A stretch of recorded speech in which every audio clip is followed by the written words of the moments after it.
आंदोलन पर बैठे झारखंड और केरलम के छात्र असुरक्षित भविष्य का सामना कर रहे हैं, लेकिन 5 दिन पहले असुरक्षा का सामना एयर इंडिया के 100 से ज्यादा यात्रियों ने भी किया था।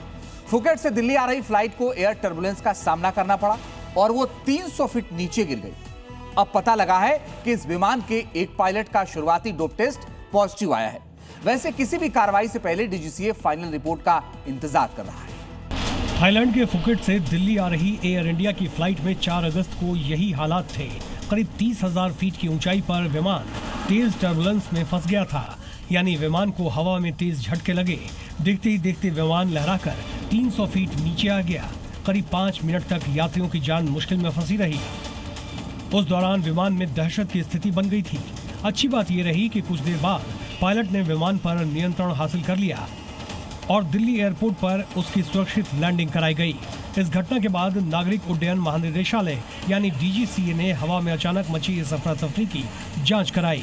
जांच रिपोर्ट में चौंकाने वाला खुलासा हुआ है। विमान के पायलट इन कमांड का शुरुआती डोप टेस्ट पॉजिटिव पाया गया है। खून के नमूने में किस पदार्थ के अंश मिले हैं, इस बात की पुष्टि अभी नहीं हुई है।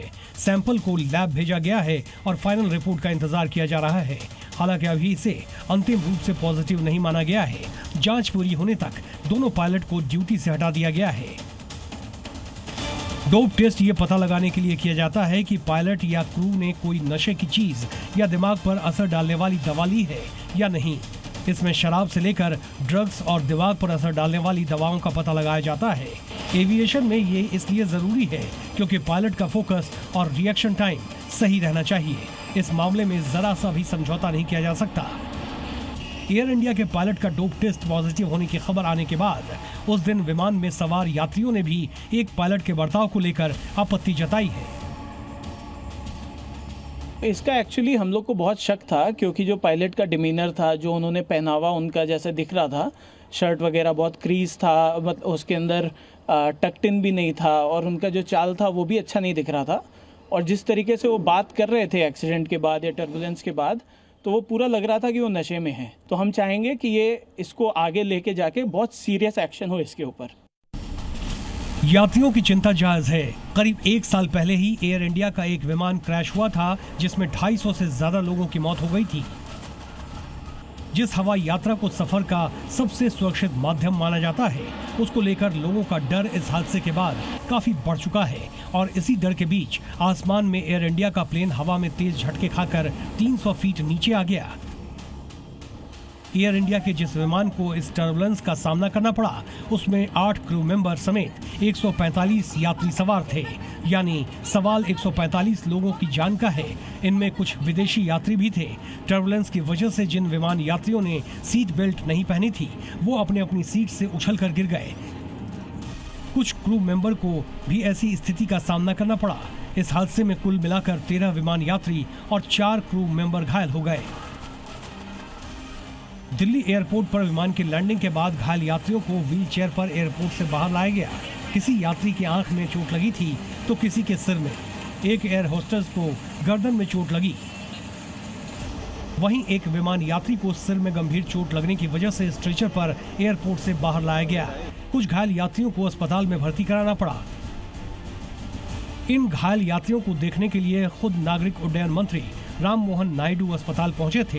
हालांकि कई यात्रियों को कुछ घंटे बाद ही अस्पताल से छुट्टी दे दी गई।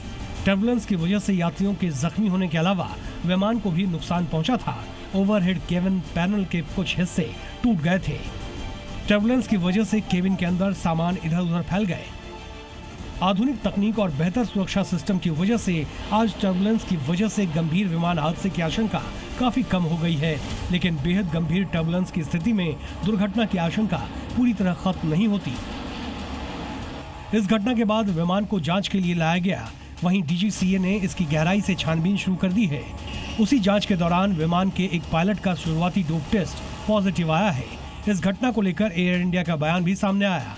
एयर इंडिया ने पायलट का डोप टेस्ट पॉजिटिव होने की न तो पुष्टि की, न ही इससे इनकार किया।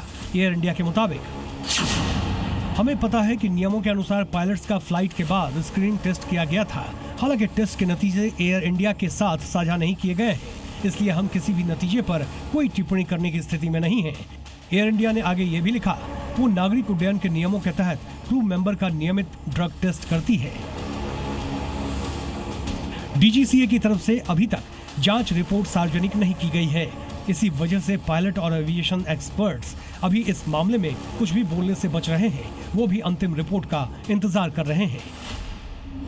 अभी इस बात का ठीक से खुलासा नहीं हो पाया है कि वो पायलट पॉजिटिव टेस्ट किया है। तो जब तक वो रिपोर्ट नहीं आती ये कहना ठीक नहीं होगा कि पायलट टेस्ट कर गया है पॉजिटिव, क्योंकि अभी तक एविडेंस नहीं है हमारे पास। भारत में पायलट और क्रू मेंबर को नशे से दूर रखने के लिए डीजीसीए ने बेहद सख्त नियम बना रखे हैं। कोई भी पायलट या केबिन क्रू उड़ान शुरू होने से 12 घंटे पहले शराब नहीं ले सकता।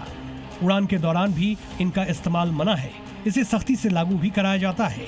विमान के उड़ने से पहले पायलट और केबिन क्रू का ब्रेथ एनालाइजर टेस्ट जरूरी है।